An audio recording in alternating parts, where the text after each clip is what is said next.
संस्कृतम। स्वागत है आपका अपने YouTube चैनल श्रेयांश संस्कृत पर। और आज हम हरियाणा विद्यालय शिक्षा बोर्ड के 12वीं कक्षा के संस्कृत के छात्रों का जो पेपर हुआ है उसका हल करने जा रहे हैं। तो हमारे पास सेट सी है और आइए हम इसका मिलकर हल करते हैं और अपने प्रश्नों के उत्तर चेक कीजिए आपने क्या लिखा है और अपने अंक कमेंट में बताना। देखिए, अपठित गद्यांश। संस्कृत भाषायाः वैज्ञानिकतां विचार्य एव संगणक विशेषज्ञाः कथयन्ति यत् संस्कृतमेव संगणकस्य कृते सर्वोत्तमा भाषा विद्यते। अस्याः वाङ्मयं वेदैः, पुराणैः, नीतिशास्त्रैः, चिकित्साशास्त्रादिभिश्च समृद्धमस्ति। कालिदाससदृशानां विश्वकवीनां काव्यसौन्दर्यम् अनुपमम्। चाणक्यरचितम् अर्थशास्त्रं जगति प्रसिद्धमस्ति। गणितशास्त्रे शून्यस्य प्रतिपादनं सर्वप्रथमं भास्कराचार्यः सिद्धान्तशिरोमणौ अकरोत्। चिकित्साशास्त्रे चरकसुश्रुतयोः योगदानं विश्वप्रसिद्धम्। संस्कृते यानि अन्यानि शास्त्राणि विद्यन्ते तेषु खगोलविज्ञानं, वास्तुशास्त्रं, रसायनशास्त्रं, ज्योतिषशास्त्रम, विमानशास्त्रम च उल्लेखनीय। देखिए, इसके प्रश्नों को देखते हैं। हमारा पहला प्रश्न है शून्यस्य प्रतिपादनम क अकरोत्, और हमारा उत्तर यहाँ पर है भास्कराचार्य। पहले प्रश्न का उत्तर हमारा है। आगे चलिए, प्रश्न नंबर 2 देखिए, किम संगणकस्य कृते सर्वोत्तमा भाषा विद्यते। हमारे प्रश्न का उत्तर है संस्कृतमेव संगणकस्य कृते सर्वोत्तमा भाषा विद्यते। नेक्स्ट प्रश्न देखिए, कालिदास सदृशानां विश्वकवीनां किम अनुपमम्। इस प्रश्न का उत्तर हमारा यहाँ पर है काव्य सौंदर्यम। आगे चलते हैं, पूर्ण वाक्येन उत्तरतः। 2 प्रश्न करने हैं, 2 अंक के हैं। देखिए, चाणक्य रचितम किम जगति प्रसिद्धम अस्ति। हमारे प्रश्न का उत्तर यहाँ है भाई, चाणक्य रचितम अर्थशास्त्रम जगति प्रसिद्धम अस्ति। आगे चलते हैं, देखिए प्रश्न नंबर ख, चिकित्सा शास्त्रे कयो योगदानम विश्व प्रसिद्धम। हमारे प्रश्न का उत्तर यहाँ है। देखिए, चिकित्सा शास्त्रे चरक सुश्रुतयो योगदानम विश्व प्रसिद्धम। आगे चलिए, हमारा प्रश्न आता है संगणक विशेषज्ञाः किम विचार्य किम च कथयन्ति। हमारे प्रश्न का इसका उत्तर मिलेगा हमें यहाँ पर संगणक विशेषज्ञाः। पहले हम ये शब्द लाएं या यहाँ से शुरू कर दें सीधा। संस्कृत भाषायाः वैज्ञानिकतां विचार्य संगणक विशेषज्ञाः कथयन्ति यत् संस्कृतमेव संगणकस्य कृते सर्वोत्तमा भाषा विद्यते। आगे चलते हैं, देखिए हमारा अब प्रश्न जो है वो है अस्य अनुच्छेदस्य कृते उपयुक्तम शीर्षकम। और अनुच्छेद का उपयुक्त शीर्षक हमारे लिए हो सकता है संस्कृत वाङ्मयम। पहला हम लिख सकते हैं संस्कृत वाङ्मयम। संस्कृत वाङ्मयम हम लिख सकते हैं। इसके अलावा हम एक और शीर्षक लिख सकते हैं संस्कृत भाषायाः महत्वम। संस्कृत भाषायाः महत्वम।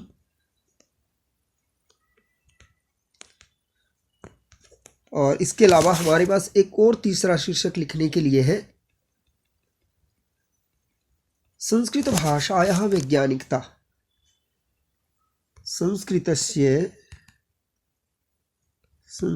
भाषायाः हम लिखेंगे भाषायाः, संस्कृत भाषायाः वैज्ञानिकता। इन तीनों में से कोई भी शीर्षक अगर आपने लिखा है तो बिल्कुल सही है। और इसके अलावा हम ऐसा शीर्षक लिख सकते हैं जिसका इस गद्यांश में बहुत बार वर्णन हुआ है। आगे चलिए, प्रश्न हमारा है यथा निर्देशम कालिदास सदृशानां विश्वकवीनां काव्यसौंदर्यम् अनुपमम्। काव्यसौंदर्यम् इत्यस्य विशेषणपदं किम्? अनुपमम्। आगे चलते हैं। चाणक्य रचितम् अर्थशास्त्रं जगति प्रसिद्धम् अस्ति। जगति शब्दे सप्तमी विभक्ति। आगे चलिए, संगणकस्य कृते सर्वोत्तमा भाषा संस्कृतं विद्यते। अत्र क्रियापदम विद्यते। आगे चलते हैं। संस्कृते अन्यानि शास्त्राणि विद्यन्ते। अत्र विशेष्य पदम किम? शास्त्राणि। हमारा विशेष्य पद है यह शास्त्राणि। आगे चलते हैं प्रश्न नंबर 2 पर। और प्रश्न नंबर 2 में हमारे पास जो विषय आए हुए हैं, समयस्य सदुपयोगः, प्रातःकालीन भ्रमणम, अनुशासनम और संस्कृत भाषाया महत्वम। ये 4 के 4 विषय। कल इम्पोर्टेंट क्वेश्चंस का वीडियो जो डाला था उसमें भी, और कुछ दिन पहले संस्कृत के विषयों पर 5 वाक्य निर्माण का एक वीडियो डाला था, उसमें भी चारों के 4 विषय बताए गए हैं। और वो वीडियो 5 टॉपिक्स पे डाला था, उनमें से 5 में से 4 आए हुए हैं। वहां देखें इसका उत्तर। प्रश्न नंबर 3 में उपेंद्र वज्रा छंद का उदाहरण लिखना है। अब उपेंद्र वज्रा छंद कौन सा है? उपेंद्र वज्रा जत जास ततो गौ। हमारे पास उपेंद्र वज्रा छंद का जो लक्षण है वो है उपेंद्र वज्रा जत जास ततो गौ। और इसका उदाहरण है त्वमेव माता च पिता त्वमेव। उदाहरण में हम लिख सकते हैं त्वमेव माता च पिता त्वमेव। ये वाला जो श्लोक है ये हम इसके उदाहरण में लिख सकते हैं। और मुझे लगता है कि आपने बहुत अच्छे से इसका उदाहरण लिखा होगा। आगे चलिए, वंशस्थ छंदसी कति वर्णाः भवन्ति। जतौ तु वंशस्थम उदीरितं जरौ। जतौ जरौ, जतौ और जरौ। तो हमारे पास एक गण में 3 होते हैं, जगण, तगण, जगण, रगण, यानी के 12 वर्ण। 12 वर्ण। आगे चलिए, पंचमो अक्षरः कस्मिन् छंदसि लघु भवति। अनुष्टुप छंद में होता है। अनुष्टुप, अनुष्टुप। श्लोके षष्ठम गुरुर्गेयम सर्वत्र लघु पंचमम। श्लोके षष्ठम गुरुर्गेयम सर्वत्र लघु पंचमम द्विचतुष्पादयोर ह्रस्वम सप्तम दीर्घम अन्येव। तो हमारा पंचमा अक्षर जो होता है वो अनुष्टुप छंद में ह्रस्व होता है। आगे चलिए, इंद्रवज्रा छंदसी छंदसः किम लक्षणम। इंद्रवज्रा देखिए, स्यात् इंद्रवज्रा, स्यात् इंद्रवज्रा यदि तौ। हमारा है यदि तौ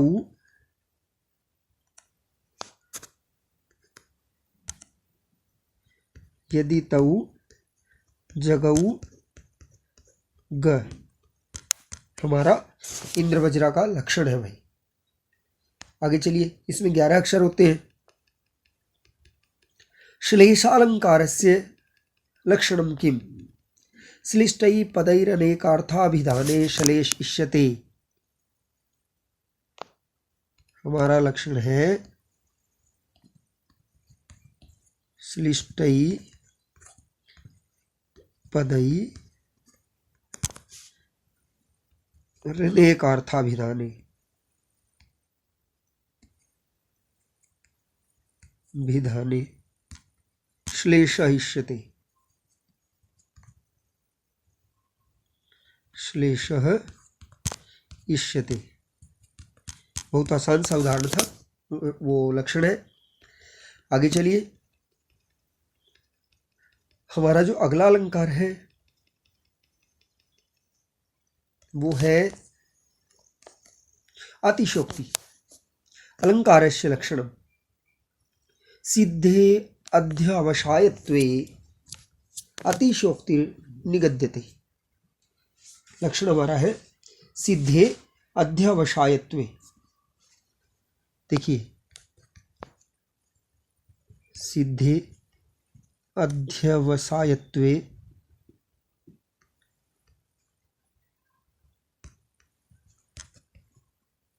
अध्यवसायत्वे अतिशोक्ति निगद्यते।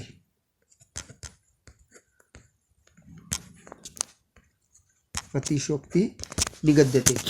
और कल ये इंपॉर्टेंट क्वेश्चंस में भी बताया था, और पूरे इसमें अलंकार और छंद उन्हीं में से आए हुए हैं बिल्कुल।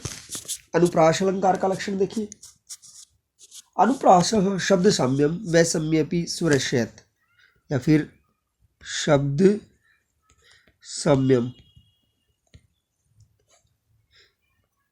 अनुप्रास है, वैषम्यपि स्वरस्यत, वैषम्यपि स्वरस्य यत, हमारा अनुप्रास का लक्षण है।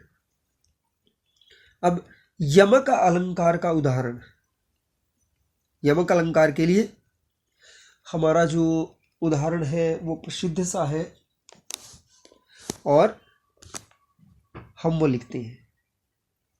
आगे चलिए, यमक अलंकार से आगे चलते हैं। देखिए, पांचवा प्रश्न शाश्वती से है। अधोलिखित पद्यांश से हिंदी भाषिया सप्रसंग सरलार्थम लिखता।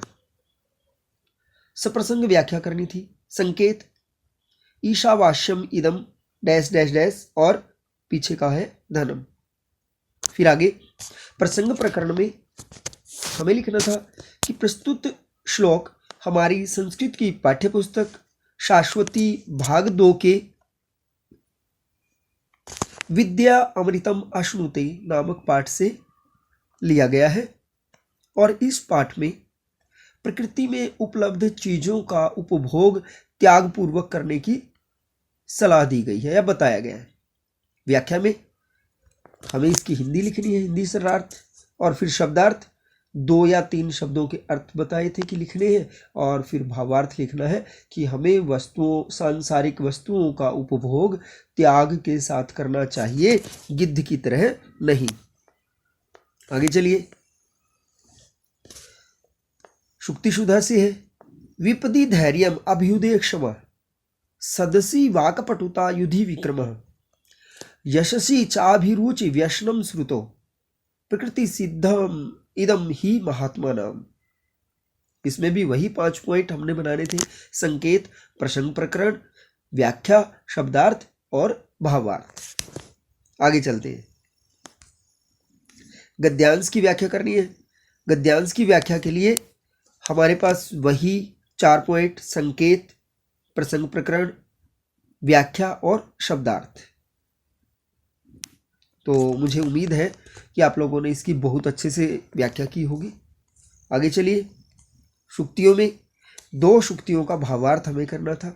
दातव्यम भोक्तव्यम धन विषय संचयो न कर्तव्यम, कि हमें धन का या तो दान कर देना चाहिए या फिर उसका उपभोग कर लेना चाहिए, लेकिन संचय नहीं करना चाहिए, क्योंकि धन का संचय मनुष्य को विनाश की ओर लेकर जाता है। यहां हमें प्रसंग प्रकरण, भावार्थ और शब्दार्थ 3 पॉइंट करने थे। योग कर्मसु कौशलम, योग से कार्य में कुशलता आती है। सुलभ सौख्यम इदम बालत्वम भवति, जो सभी प्रकार के सुख होते हैं वो बचपन में ही होते हैं। उपार्जितानाम वित्तानाम त्याग एव ही रक्षणम, एकत्रित किए हुए या कमाए हुए वित्त का परित्याग कर देना ही, त्याग कर देना ही उसकी सबसे बड़ी सुरक्षा होता है। देखिए आगे चलते हैं। इसके विकल्प में हमारे पास एक श्लोक है जिसमें अन्वय पूर्ति करनी है। इसमें देखिए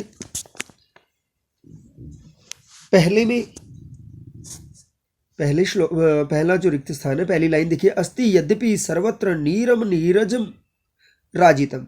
हमारे पास यहाँ पर नीरम पहले पे आएगा, नीरम दूसरे में आएगा सर्वत्र, दूसरे में सर्वत्र हमारा है, तीसरे में मरालस्य, तीसरे में मरालस्य और चौथे में मानसम भरेंगे तो अन्वय हमारा हो जाएगा।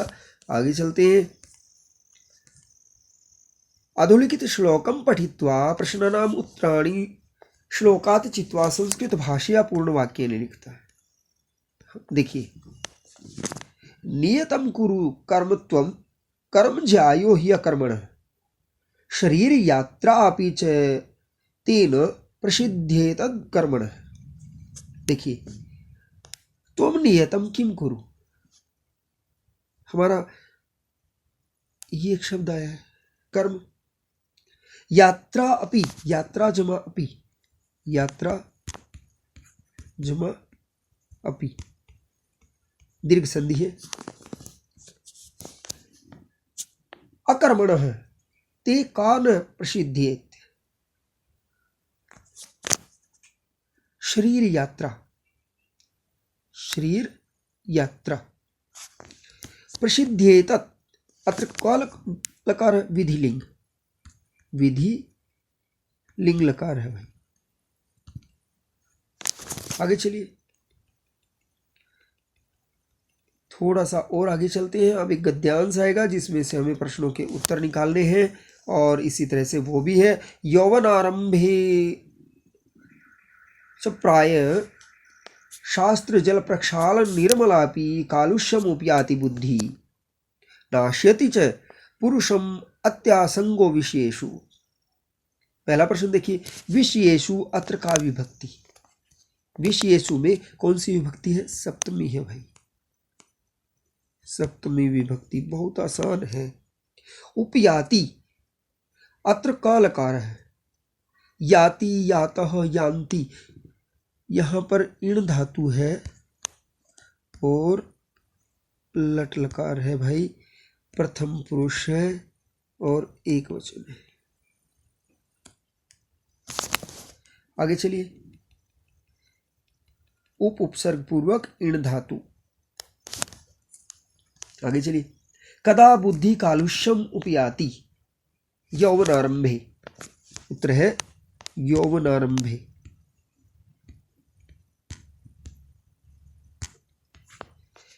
कः पुरुषम नाशयति विषयेषु अतिसंगः, विषयेषु अतिसंगः,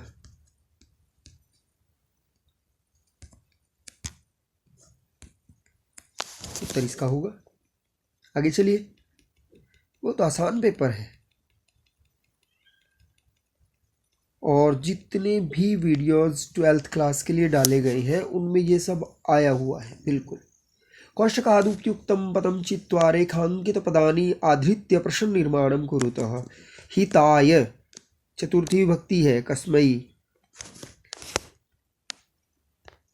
आगे चलिए, सिंहासने सप्तमी विभक्ति है और सप्तमी विभक्ति में अधिकरण होता है, लेकिन वहां पर प्रश्नवाचक अव्यय प्रयोग होगा, वो होगा कुत्र।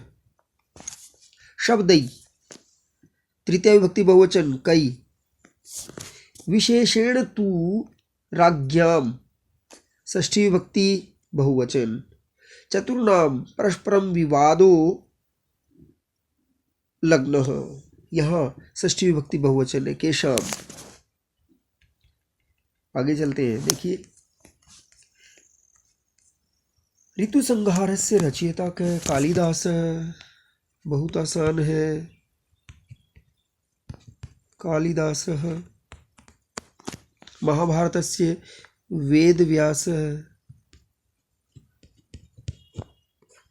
बहुत आसान आसान है भाई। शिवराज विजय, छत्रपति शिवाजी का, छत्रपति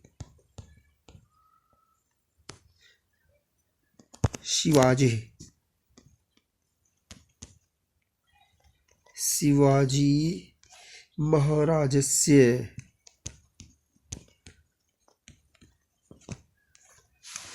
कादम्बरी ग्रंथस्य लेखकः बाणभट्टः, बाणभट्टः।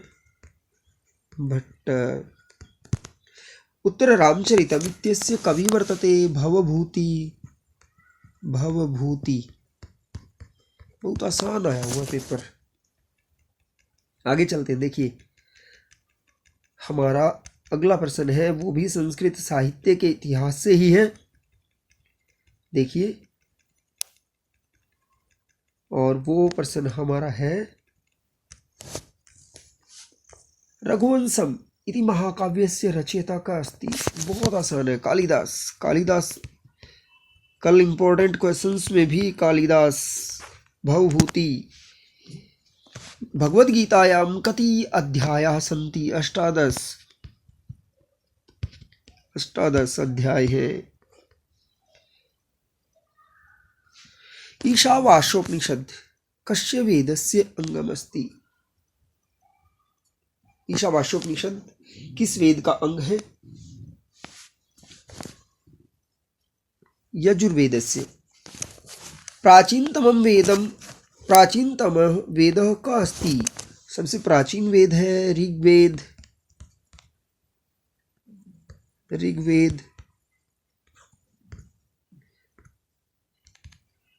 ऋग्वेदः। हर्षरितं ग्रंथस्य कवि वर्तते? हर्षरितं बाणभट्ट। हर्षरितं बाणभट्ट का है भाई। आगे चलिए, ऋग्वेद से आगे निकलते हैं।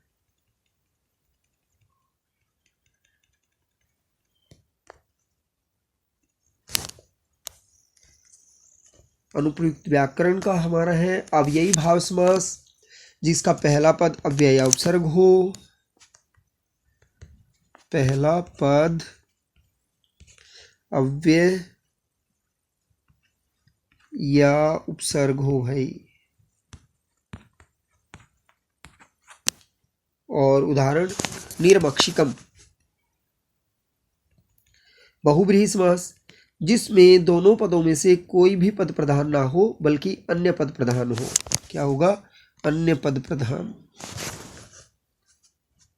हमारा अन्य पद प्रधान, अन्य पद प्रधान जो होगा वो होगा बहुब्रीहि। बहुब्रीहि समास। और उदाहरण होगा हमारा पीताम्बरः। आगे चलते हैं। देखिए, कर्ण कारकस्य संप्रदान कारकस्य वा परिभाषा। साधकतमं करणम। साधक तम जो होता है वो कर्ण कारक होता है, यानी कि कर्ता के कार्य में जो सबसे ज्यादा सहायक होता है वो कर्ण कारक होता है। जैसे बालकः कलमेन लिखति। बालकः कलमेन लिखति। यहाँ पर कलमेन जो है वो हमारा कर्ण कारक है। संप्रदान कारक, जिसको कुछ देकर खुश किया जाए उसे संप्रदान कारक कहते हैं। और संप्रदान कारक में चतुर्थी विभक्ति होती है। जैसे राजा याचकाय धनम ददाति। धनम ददाति। याचकाय जो हमारा है वो संप्रदान कारक है। वृद्धि संधेय अथवा अयादि संधेय। वृद्धि संधि कौन होती है भाई? अ या आ के आगे ए आई हो तो आई, और ओ और औ हो तो औ हो जाता है, वृद्धि संधि होती है। जैसे गंगा जमा ओघ, गंगोघ। अयादि संधि, जब ए, ओ, आई और औ के आगे कोई स्वर आ जाए, कोई स्वर, तो ए को होगा अय, ओ को होगा अव, आई को होगा आय और औ को होगा आव। उदाहरण इसका हम लिख सकते हैं भोजमा अनम भवनम, नेजमा अनम नयनम। आगे चलते हैं, बहुत आसान पेपर है।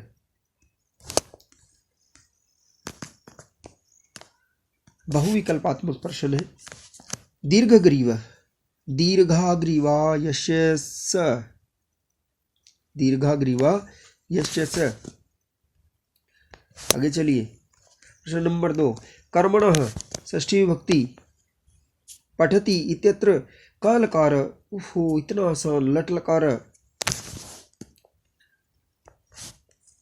आगे चलिए, कोविद इत्यस्य पर्यायपदम, कोविद, कोविद होता है विद्वान।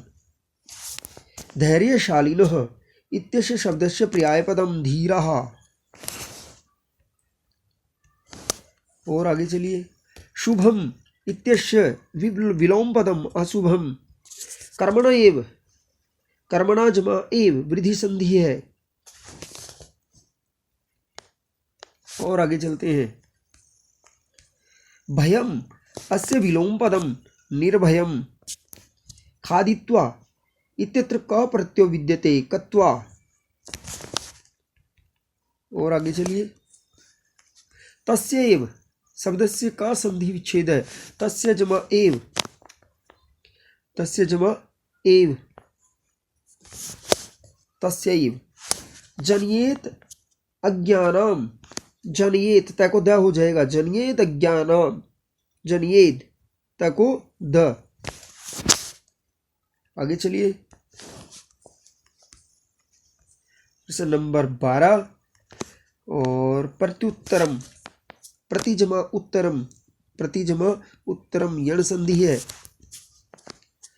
महांधकार, महान अंधकार, महान अंधकार।